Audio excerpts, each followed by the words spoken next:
Hello, everyone. Good morning and welcome along to the Blood Red Morning Bulletin, your place every weekday live from 10 a.m. right here on the Blood Red YouTube channel, courtesy of the Liverpool Echo and, of course, Liverpool.com, Facebook and Twitter. I'm joined today by Liverpool.com writer Dave Comerford. Dave, the sunny weather has gone away here from the northwest, but the Reds are back in action this weekend. You must be delighted for them to be coming back to this long international break. Yeah, I don't think I'm exaggerating if it feels like the longest international break I can remember, and I think that's probably because the season started better than I thought it was going to. So sometimes there were times last season where I was enjoying the fact that there was no Liverpool matches, put it that way. But this year, no, I'm obviously really excited for the Premier League to actually return. Yeah, I mean, I don't want to be a Demi Downer, but I don't think any international break is going to be worse than by that one. I think it was March, wasn't it? We just lost to Bournemouth and been knocked out by Real Madrid, and then there was like a 3-week international break. That was the bleakest. This one has been a very, very long one, let's be honest. But anyway, yeah, we've got plenty of Liverpool transfer rumours for you today. That's going to be the main talking point of the show. Let's start the show, Dave, with Thiago Alcantara. Reports in Turkey that he's subject to interest from Trabzonspor. That's according to Turkish publication Aksam.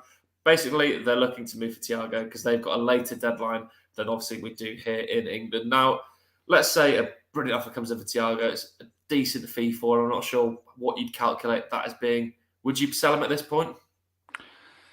I mean, first off, I don't think I would.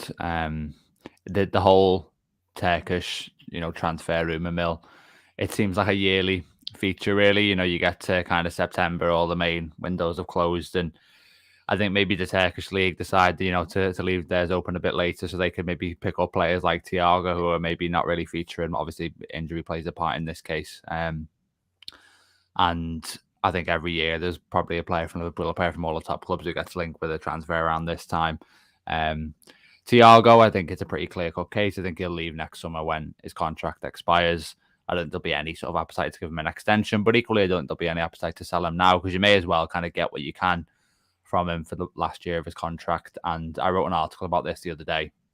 Liverpool have spent, in my opinion, the last 2 seasons relying on Thiago to stay fit in order to kind of prop up their ambitions and the competitions that they're chasing. Now, finally, by signing McAllister, by signing Gravenberch, they've put themselves in a position where they've got quality, reliable players in that position as well. And now you start to wonder whether Thiago's, how much he's going to play even when he is fit. Obviously, he had a setback recently with his hip injury. So I think I am very interested to see where Thiago kind of slots into the bigger picture with this squad. And hopefully he's back, if not this weekend, then very soon. But I don't think there's any case to sell him at the moment.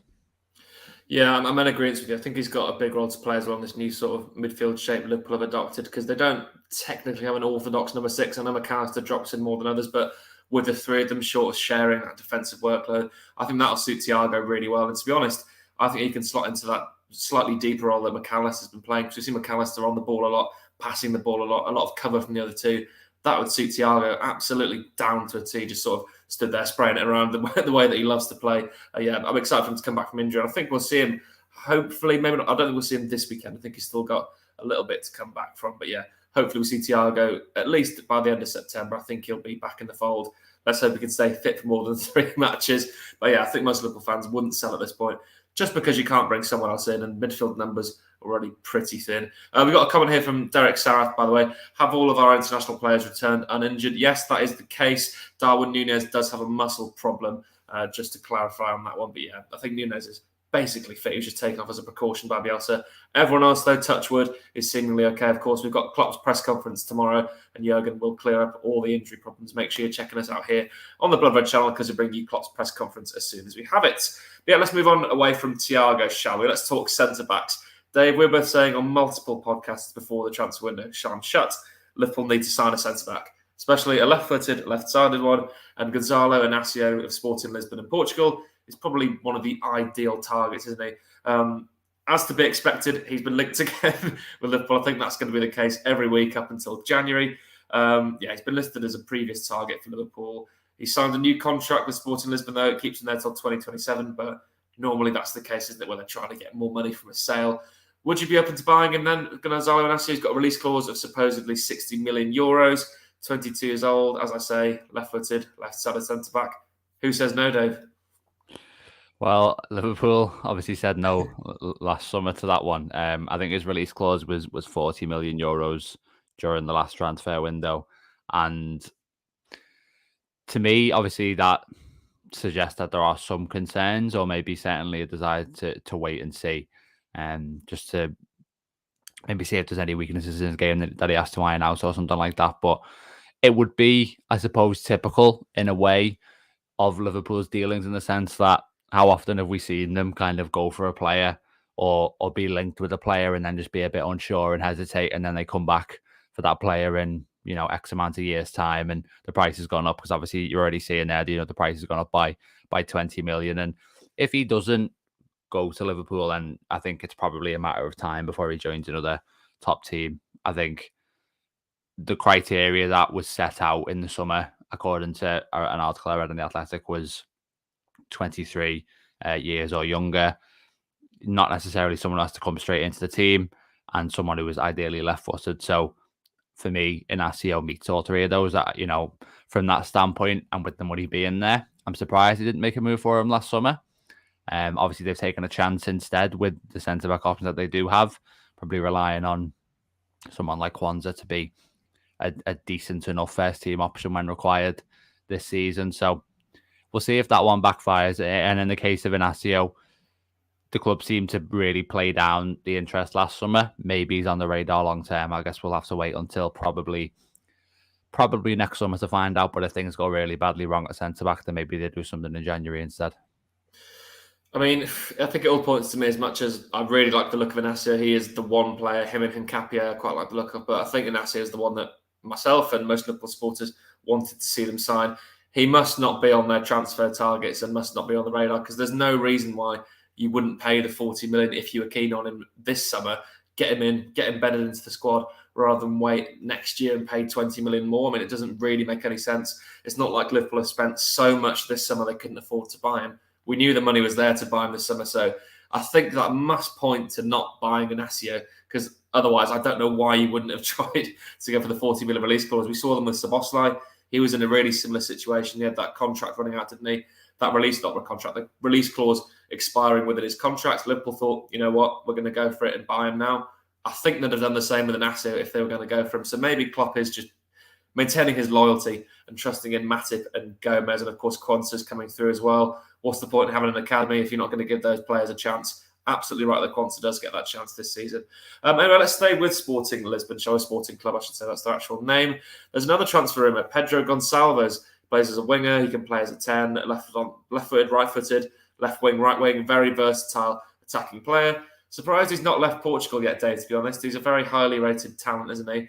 As long with Liverpool, so Ojogo, Portuguese publication, reporting that Villa, Spurs, Newcastle and Liverpool are all in for him, and he's got an £80 million release clause. I think that's just shy of £70 million. Would you be open to this one? I mean, Liverpool are pretty stacked in the attacking areas, but he's a talent nonetheless, isn't he? Yeah, this is one that's always confused me slightly, and there's players who are like this, over the years, because every time, every year, Goncalves is linked with Liverpool or another Premier League club. You find yourself checking his numbers, and look at last season, for example, 20 goals and 15 assists in 51 appearances in all competitions. I mean, that is a phenomenal tally, really, on both counts. And you start to think to yourself, he is only 25, to be fair, but you start to think, well, why hasn't he made that move already? What is it that's sort of holding him back from a top team? But you'd have to think that it is a matter of time.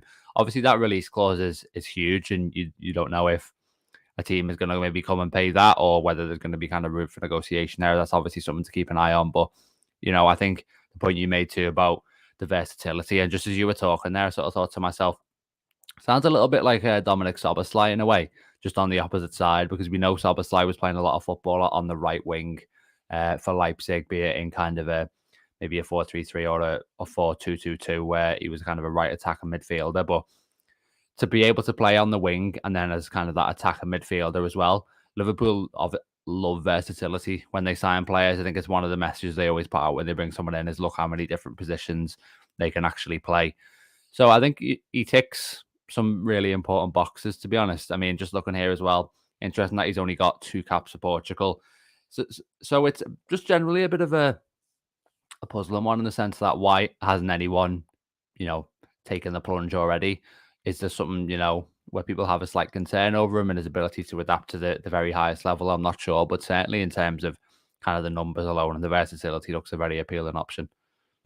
Yeah, he really does. I mean, I'm surprised he's only got 2 Portugal caps. I just checked that myself. That's baffling, but I suppose the array of attacking talent they've got, given Diogo Jota's probably one of their rotational attacking players, kind of says all how hard it is to get into that side. But yeah, weird one that he's not left already, to be honest. There must be something there that those, scouts at clubs in the Premier League, who are going to be a lot better at assessing a player than I am, don't see in Goncalves. Otherwise, because he's basically took the reins from Bruno Fernandes when he left Sporting Lisbon. It's been a long time since. So yeah, a strange one on that one. But let's stay then with a couple of more rumours about wingers. I don't really want to discuss this one, but there's been a lot of talk about Vinicius Jr.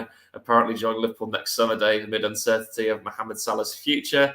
I mean, we're not even going to discuss that. It's just complete nonsense. Spanish outlets, sports. I mean, these Spanish outlets just pluck things out of thin air because they know they'll get clicks from certain people on social media. But I'm going to move straight on to another Spanish winger, Nico Williams. No, not the Welsh one. He left Liverpool for Nottingham Forest. One who plays for Athletic.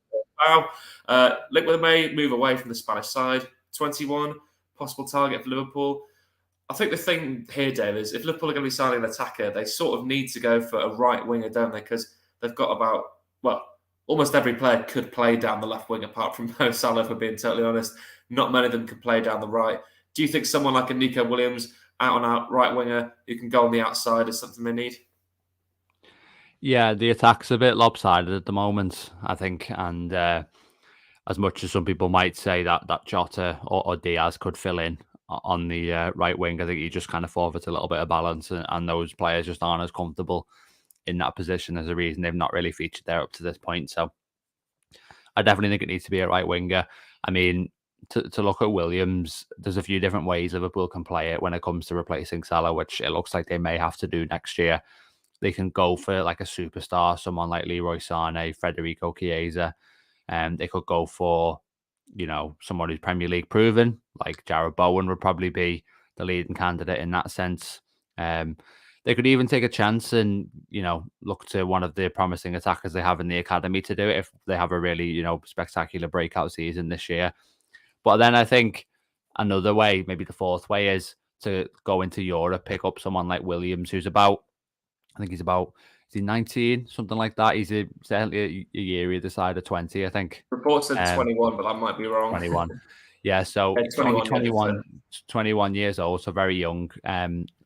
Looked at him the other day. He's got, really strong attacking output numbers in a Bilbao side that I think only finished 8th in La Liga last year, which is always a good sign to shine despite that. And obviously making an impression for Spain as well. I think he was heavily involved at the World Cup. So he looks like he's going to be one of the best right wingers on the planet in a number of years, really. So I think there's going to be a strong case to go for somebody like that. I think stylistically he ticks the boxes too, and he's someone who I think has cropped up in connection with Liverpool for quite a while. The only thing you have to consider is if you invest your money in someone like that, and I think Bilbao probably would charge a premium because we know they have this policy of Basque players only, so it's harder for them to kind of bring someone through as a replacement. The only thing is, he probably needs time to reach kind of a elite level output at Premier League level, maybe a couple of years. So what do you do about that? Do you kind of look to someone else to produce the big numbers? Do you bring in another right winger who you can kind of compete with and rotate with? So it's going to be a pretty multifaceted dilemma for Liverpool. But if that approach is to bring in a young winger from Europe, then I'm not sure there's anyone really who's going to fit the bill better than Williams. Yeah, I mean, you've hit the nail on the head there. The last point you made was the one I was going to make with their signing policy of only having Basque players in the club. I mean, they're hard enough to negotiate with other Spanish clubs, let alone when they're selling abroad to English clubs. You pay an absolute premium for Bilbao players. So, I mean, you'd have to really make sure you get a good fee for them because I think it would be unbelievably inflated. I mean, there's clearly work for Liverpool to do in the transfer window. That's going to be the talk, I think, of the autumn. Hopefully, Liverpool they can keep up their good form and maybe divert their attention. Let's look at Joe Gomez and John Matip will probably be playing together this weekend. They were relatively okay, and I think they've got clean sheets, to be honest, in the whole time they've been on the pitch together this season in the Premier League. So maybe they can surprise us all. Liverpool don't need that centre-back after all. And hopefully Ben Doak can carry on that form he showed with Scotland 21s. He definitely caught the Spanish media's attention. Everyone go and have a check on the international report over on the Blood Red channel, because Ben Doak has basically set Europe alive with his performance for Scotland under 21s. But yeah, anyway, we'll wrap up the show today there. Remember, everyone, we are live every weekday at 10 a.m. here on the Blood Red channel, on Liverpool.com, Facebook and Twitter. And make sure as well you're keeping across all the articles and written content over at Liverpool.com from our brilliant writers like Dave. But yeah, thank you for tuning in, everyone. We'll catch you again tomorrow live at 10 a.m. for a preview of Liverpool's clash with Wolverhampton Wanderers. See you then.